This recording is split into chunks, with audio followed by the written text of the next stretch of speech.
प्रकृति चिकित्सा में जल का बहुत बड़ा स्थान है। जल भी आहार का एक महत्वपूर्ण अंग है, तत्व है। इसका वर्णन आहार संबंधी स्पष्टीकरण में करते हैं। जिस भोजन कर्म से व्यक्ति को स्वस्थ रहने के लिए आवश्यकता अनुसार खाद्य, लवण और विटामिन के साथ साथ उसे अच्छी प्रकार का प्रोटीन, कार्बोहाइड्रेट, चिकनाई, जल और फोक प्राप्त हो, उसे संतुलित आहार कहेंगे। आहार विशेषज्ञों की यह मान्यता परिभाषा का स्पष्टीकरण सबके लिए एक समान या एक प्रकार का संतुलित आहार नहीं हो सकता। इसके लिए देश, काल, ऋतु, उपलब्ध खाद्य सामग्री तथा व्यक्ति की आयु, कार्य, शारीरिक स्थिति, रुचि, पाचन शक्ति आदि का ध्यान रखना पड़ता है। दूसरा, संतुलित आहार लेना बिल्कुल ठीक है, परंतु कई अज्ञानी प्राकृतिक चिकित्सक भी उस रोगी को संतुलित आहार बताएंगे जिससे कई वर्षों से अप्राकृतिक निर्जीव आहार करके अपने अंदर विकार इकट्ठा कर रखे। इसके लिए पहले से उसके विकार युक्त शरीर की शुद्धि की जाए, फिर उसके शरीर के अंगों को विशेषकर पाचन प्रणाली को विश्राम दिया जाए। रोगी शरीर को पौष्टिक आहार देना रोगी ऊतक टिश्यू बनाने में सहायता देना है। अतः अच्छा शरीर बनाने का विचार स्वस्थ शरीर से ही हो सकता है। तीसरा, यद्यपि संतुलित आहार में सब तत्व प्रोटीन, कार्बोहाइड्रेट, वसा आदि रहना चाहिए, परंतु ये सब अंग तत्व विभिन्न पदार्थों से एक ही समय इकट्ठे करके नहीं लेने चाहिए, क्योंकि हर एक तत्व के लिए पाचन रस पृथक है। इसके लिए जो खाद्य पदार्थ का आदर्श और आधार कर्म में बताया गया।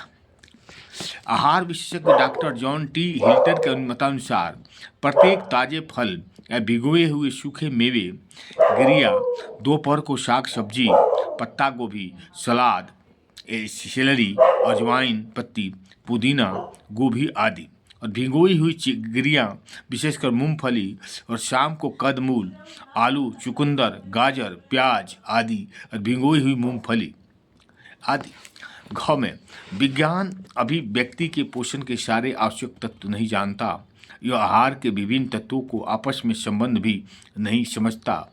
इसलिए अगनता ही कि इस वर्तमान स्थिति में न्याय संगत संतुलित आहार नहीं बना सकता। आजकल हम जो आहार का विश्लेषण करके इसे पोषण के विभिन्न तत्वों में बांटने के इतने अभ्यस्त हो गए हैं, जिससे प्रोटीन, कार्बोहाइड्रेट, वसा, कि हम प्रायः संपूर्ण आहार के महत्व को गंवा बैठते हैं। वास्तव में अब हमने आहार के बारे में कहना बंद कर दिया है। अब तो हमने प्रोटीन, कैल्शियम, विटामिन के बारे में कहना सीख लिया है। इसलिए संपूर्ण आहार का ध्यान न करके इसके आंशिक आहार को महत्व देते हैं। तीसरा, प्रोटीन प्राकृतिक प्रोटीन या कार्बोहाइड्रेट नहीं पैदा करती, यह तो संपूर्ण खाद्य पैदा करती है। इसके लवण, विटामिन आदि सारे तत्व संपूर्ण खाद्य के ही जरूरी अंश है। हम कैल्शियम नहीं खाते, बिल्कुल चुकंदर खाते हैं। हम माड़ नहीं खाते, बल्कि खजूर खाते हैं। चौथा, आजकल हम संपूर्ण खाद्य आहार न लेकर निष्कर्ष आहार खाते हैं। हम उनको आहार की तरह न लेकर गोलियों और कैप्सूल में लेते हैं। हम प्रकृति का आहार न लेकर प्रयोगशाला द्वारा निर्मित आहार लेते हैं, जिसे व्यापारी उत्पादक संतुलित आहार कहकर भोली जनता को ठगता रहता है। बारे बुद्धिमान वैज्ञानिक व्यर्थ ही पहले आहार का विश्लेषण करके कई अंशों में इसे विभक्त किया, फिर उन अंशों को विभिन्न अनुपातों में मिश्रण और मेल करके एक नया कृत्रिम आहार तैयार करके खाने को दिया, क्योंकि उसके विचार में प्रकृति माता मूर्ख है और उसका संपूर्ण खाद्य खाना त्रुटिपूर्ण है। यह तो व्यापारी आहार निर्माता की धन लूटने की केवल चाल है।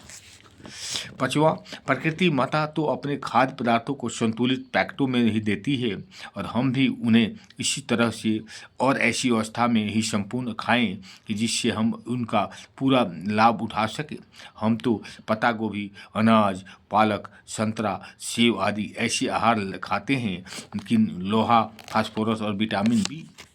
छठा, वैज्ञानिक तो हमारे शरीर की सारी आवश्यकताएं भी नहीं जानता, वो तो फिर कैसे कृत्रिम मिश्रण से इसकी सारी ज़रूरतें पूरी कर सकता है। केवल संपूर्ण और संसाधित और प्राकृतिक प्रयोग के द्वारा खाद्य पदार्थ में ही शरीर की सारी परिश्रम जरूरत पाई जा गई। प्राकृतिक आहार और मानव में जातीय एकरूपता है, परंतु कृत्रिम संतुलित आहार को शरीर आत्मसात नहीं कर सकता। वह तो केवल शरीर के में विकार पैदा करेगा या फिर बिना पर्चे ही बाहर निकाल जाएगा। प्रकृति द्वारा उत्पादित आहार परिपूर्ण होता है, एकांगी नहीं। मानव शरीर के पोषण के लिए सही संतुलन रखने की दृष्टि से हर प्राकृतिक आहार को एमिनो एसिड, खनिज, लवण, विटामिन और अन्य अज्ञात पोषकों से युक्त रखती है।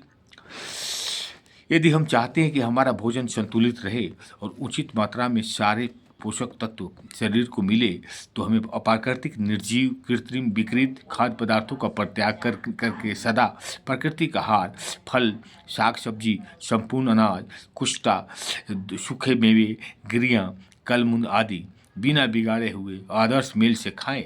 इसके साथ हम सदा ऐसी शारीरिक और मानसिक अवस्थाओं में खाएं कि खाए हुए आहार से पाचन बढ़े और न कि घटे। ओम शांति। अच्छा लगे तो लाइक करें और सब्सक्राइब करें।